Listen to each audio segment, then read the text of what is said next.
Aujourd'hui, le retour de Van Damme dans un de ses films les plus épiques, un classique, un véritable bijou du 7e art. Donc, sans plus tarder, de 1989, Kickboxer.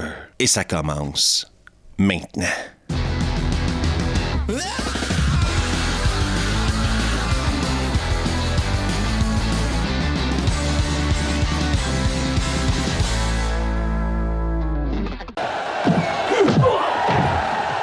Le film commence alors que devant nos yeux, on voit un combat de championnat du monde de kickboxing. Eric, l'éliminateur Sloane, fait face à un figurant. Oui, lui, il est juste là en attendant que Sloane lui défonce bien la gueule. On voit un éliminateur Sloane avec son splendide mulet frisé en train de donner des coups de pied qui nous démontrent toute la puissance du Sloane en dedans de lui.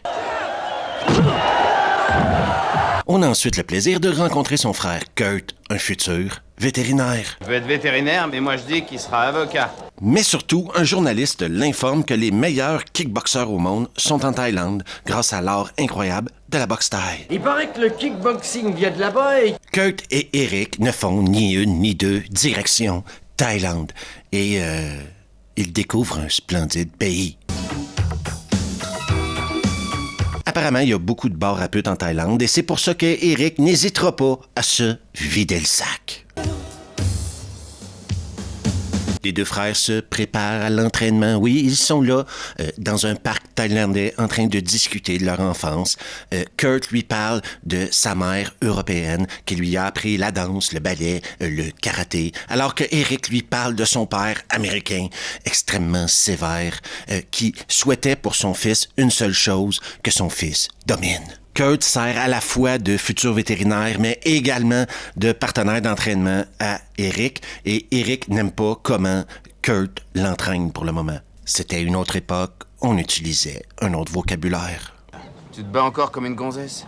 On arrive enfin au combat fatidique où Eric, l'éliminateur Sloane, devra faire face à le tigre Tong Po. Kurt part justement à la recherche de glace et va tomber sur un Tong Po en train de faire trembler les fondations de l'amphithéâtre.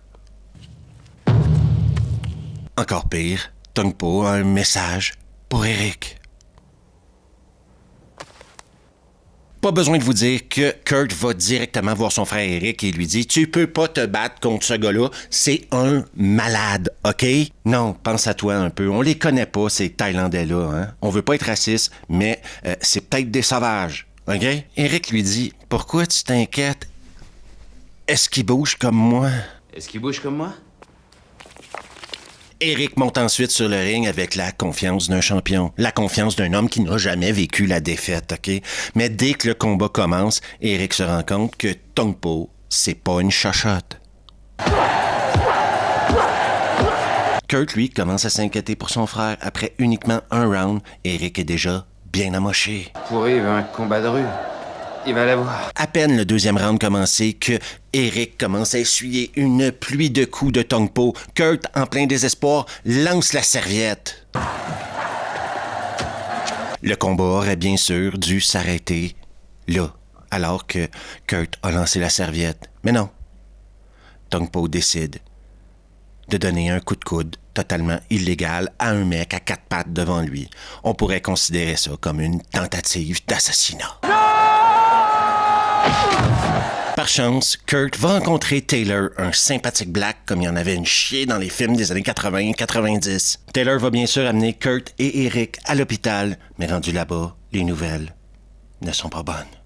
Qu'il ne puisse plus jamais marcher. Kurt a la rage au cœur. Tong Po a paralysé son frère. Il ne pourra plus jamais marcher, plus jamais faire l'amour à une femme. La vie d'Eric ne sera plus jamais la même.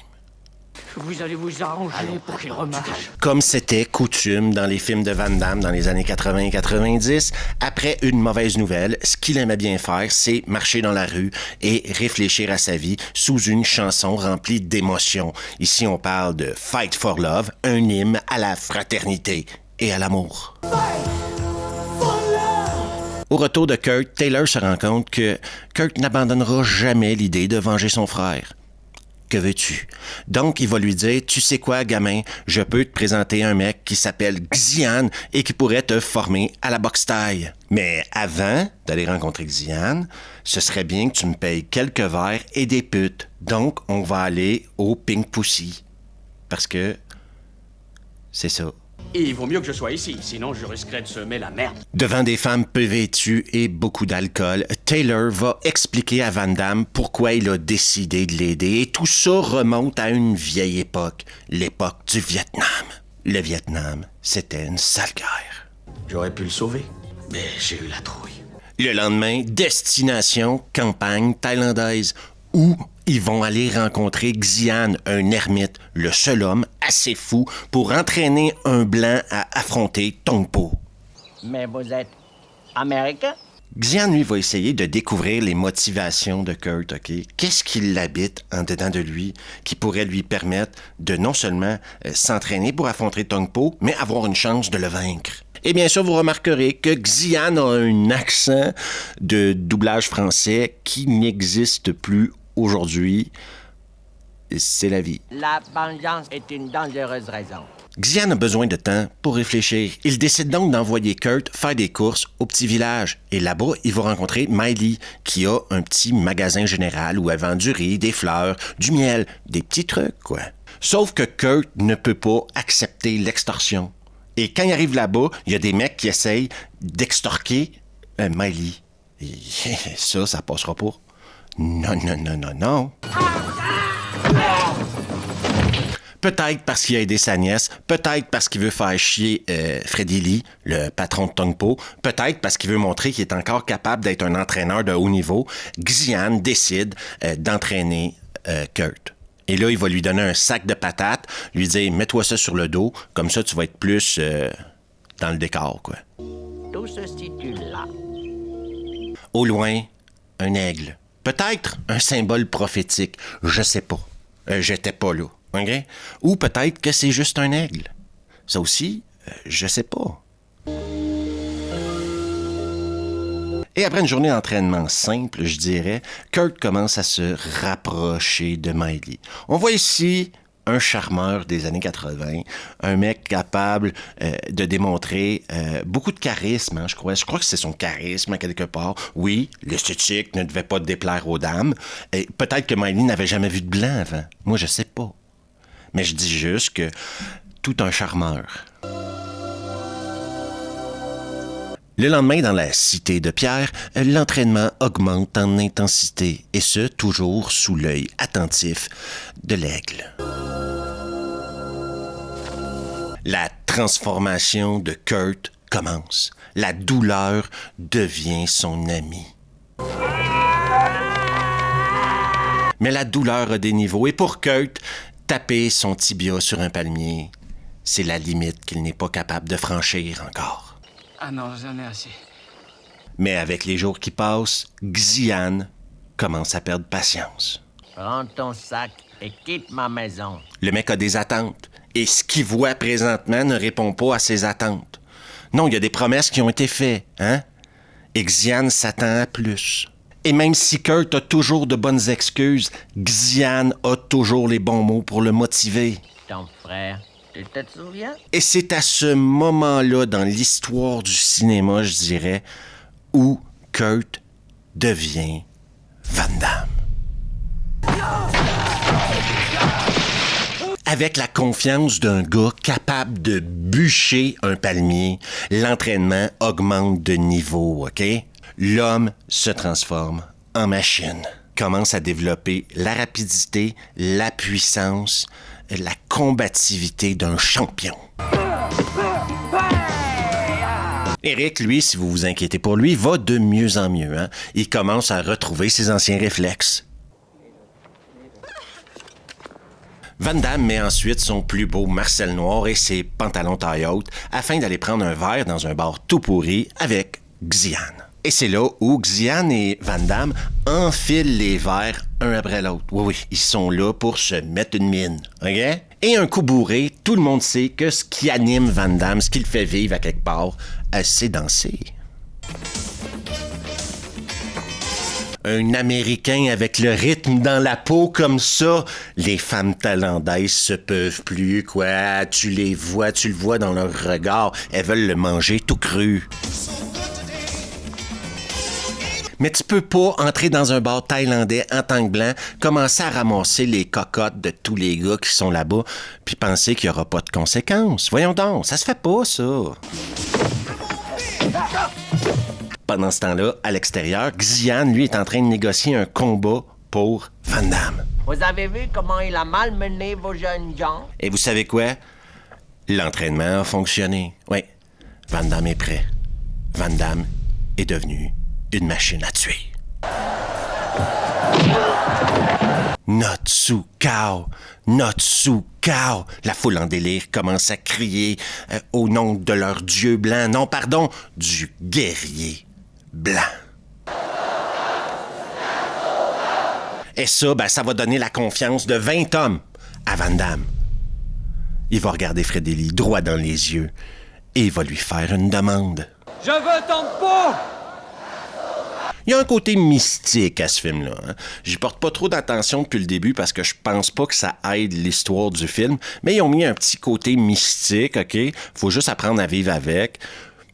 Personnellement, je trouve pas que ça amène quelque chose, mais bon, c'est important d'avoir du mystique si t'es en Asie, etc., etc. On peut vivre avec ça. Fier de sa victoire et prêt pour un nouveau défi, Van Damme décide de savourer les saveurs locales. Oui, il profite du moment pour défleurer Miley. Et là, Eric se pointe à l'entraînement. Il va sortir de l'hôpital, venir voir son frère. Et s'il y a une personne qui connaît les conséquences d'un combat contre Tong Po, c'est Eric. Donc, il va regarder son frère et lui dire ça. Je ne tiens pas à ce que tu te retrouves dans le même état. Van Damme va lui dire, t'es fou. Non, mais j'ai la responsabilité de te venger. Moi, j'ai la confiance, OK? Oui, Van Damme a la confiance présentement. La confiance d'un Américain en Thaïlande en 1989. Je gagnerai ce combat. Sauf que Van Damme sait pas qu'il devra se battre à l'ancienne. Oui. Ils vont se tremper les poings dans la résine et se les recouvrir de verre concassé. Ça a l'air dangereux. Et perso, moi, je suis d'accord avec Eric. Sur ça, en tout cas. Putain de merde! Freddy Lee, par contre, c'est pas le genre de mec qui va la jouer normal, à la régulière, OK? Il va décider de kidnapper Miley et de l'offrir à Tong Po. Freddy n'a malheureusement pas terminé son travail d'intimidation. Il va kidnapper Eric. Non, mais kidnapper un infirme. Quel genre de personne kidnappe un infirme? Plus loin encore, ils vont presque tuer le chien de Xian. On parle de sauvage ici, là. Afin que Taylor aille sauver Eric, Miley va tout lui raconter. Elle va lui dire Tong Po m'a... le mot qu'on peut pas dire sur YouTube. Et là, tu vois que ça fait réfléchir Taylor. Parce que ils veulent pas inquiéter Van Damme, comprenez-vous? Le combat s'en vient. Et là, Taylor a la responsabilité d'aller sauver son frère. M'a violée.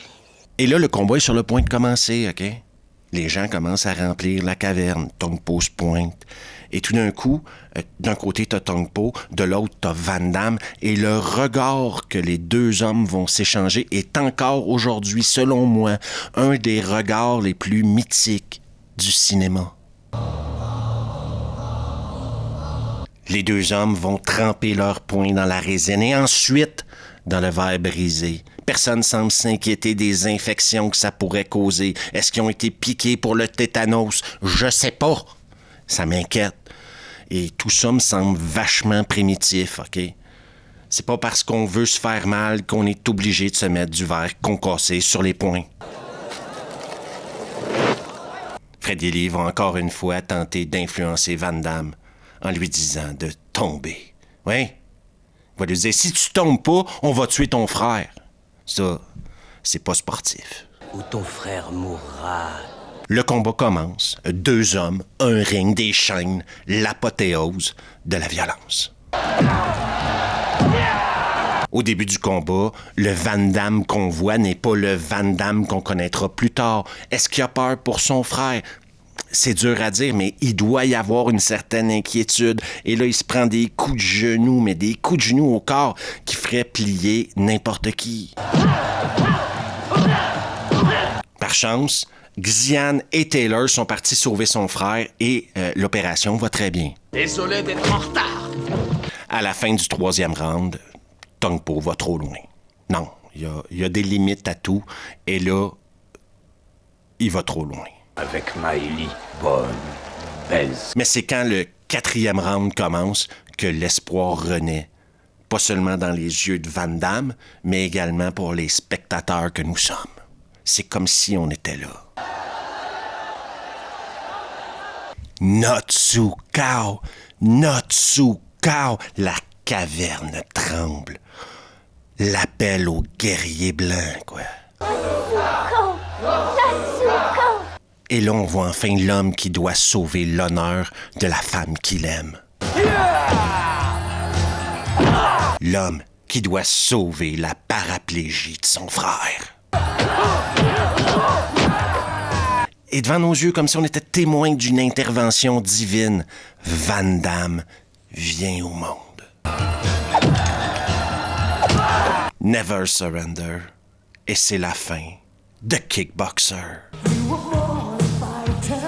Pas grand-chose à dire sur Kickboxer qui n'a pas déjà été dit. C'est un film que j'adore. Il fait selon moi partie de la Sainte Trinité Van Damme avec Bloodsport et Time Cop.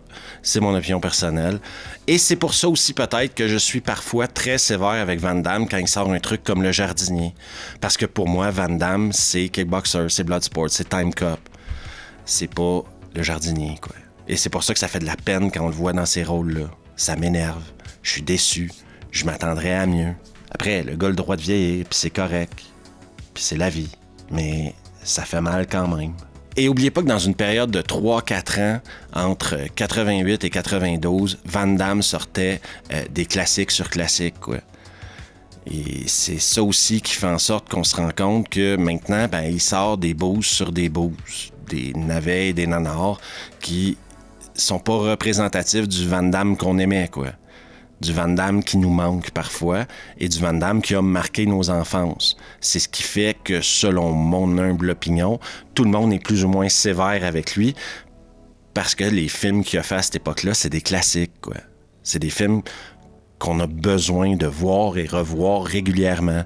Moi, je pense que Kickboxer, je dois le regarder à tous les 2-3 ans, quoi. J'ai toujours besoin de ma petite piqûre de rappel.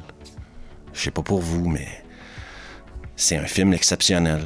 Et c'est à peu près tout ce que j'ai à dire sur Kickboxer parce que il y a plein de choses qui ont été dites et la plupart sont toutes vraies et je connais très peu de gens, même les gens qui sont pas des énormes fans de films d'action, qui n'aiment pas Kickboxer, quoi. C'est un film qui est plus ou moins universellement aimé.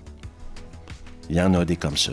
Sinon, si vous voulez supporter la chaîne, il y a bien sûr Patreon où à partir de 3 € par mois, vous aurez accès à du contenu non censuré, sans publicité et exclusif. Oui, j'essaie de faire une vidéo exclusive par semaine sur Patreon de d'autres choses. Des fois, c'est des opinions, des fois, c'est ci, des fois, c'est ça. Et ça semble plaire. Donc, merci de votre temps et on se revoit bien sûr la prochaine fois.